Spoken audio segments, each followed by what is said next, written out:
My name is Mina Mendoza. I work at Sunset Funeral Home, and my job title is a funeral director embalmer.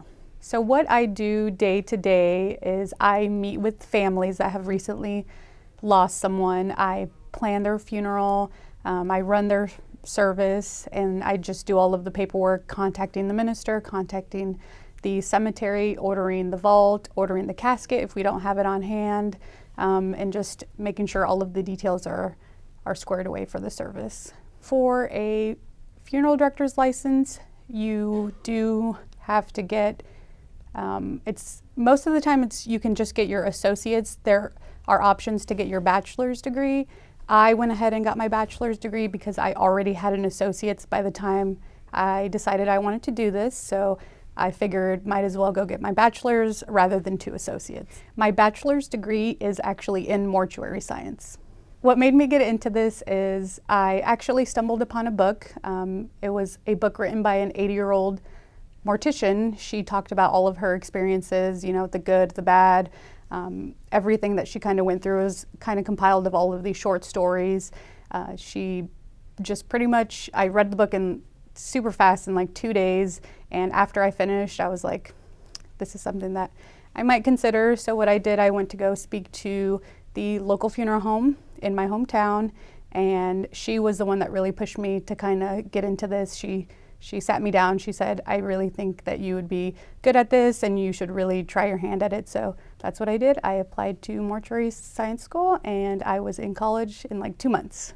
What I like about this job is just kind of, helping people out during their hardest times. It can be really rewarding, especially when families come to you and they say, Mom looked really good. She hasn't looked this good in so long. Thank you so much.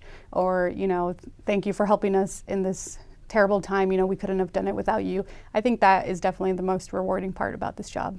The challenges of this job can definitely also be dealing with people. Death can sometimes bring the worst out in people, and sometimes they take it out on you, and there's really nothing you can do about that, which can be a struggle to deal with, but so far I've gotten through it. I think someone that wants to get into this job should really, be a compassionate person, understanding, patient, definitely. If you love dealing with the public. A lot of people think that, getting into this job, you won't be dealing with the public, but even when you're just working in the back, doing like, the scientific aspect, the embalming, the just dealing with the dead bodies, you still have to deal with people. So you definitely have to be a people person. A salary range for a funeral director embalmer can range honestly anywhere between, I would say, 40 to like 70, just depending on where you work and what firm you work for.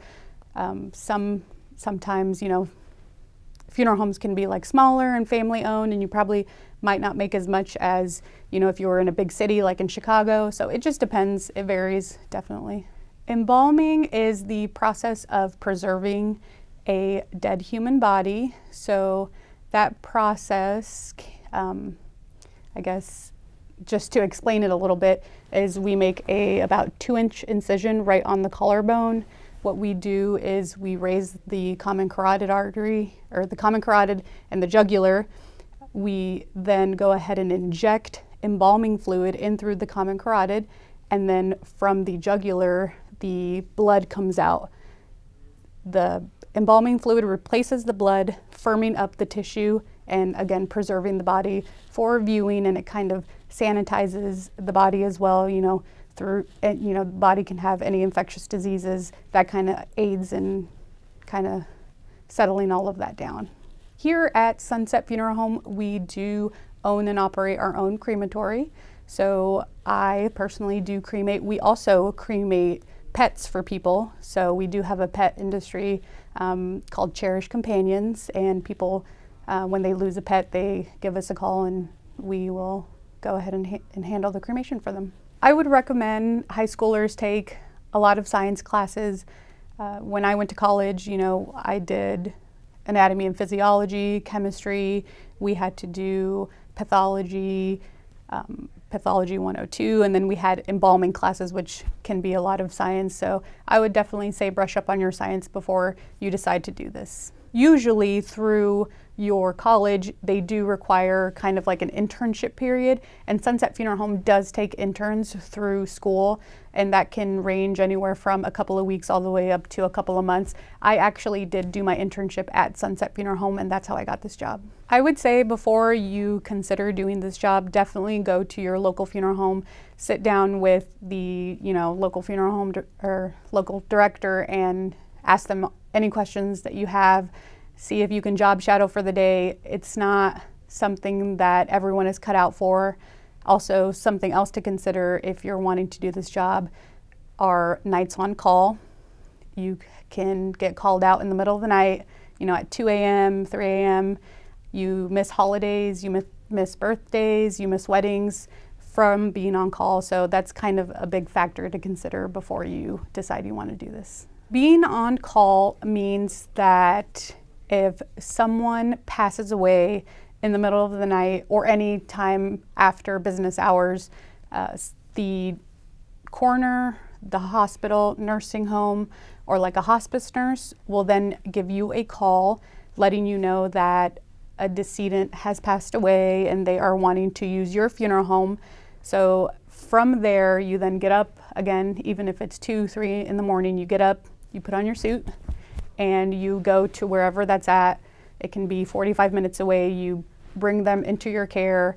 You then give the family a call and set them up for them to come in and talk about what kind of plans that they're wanting.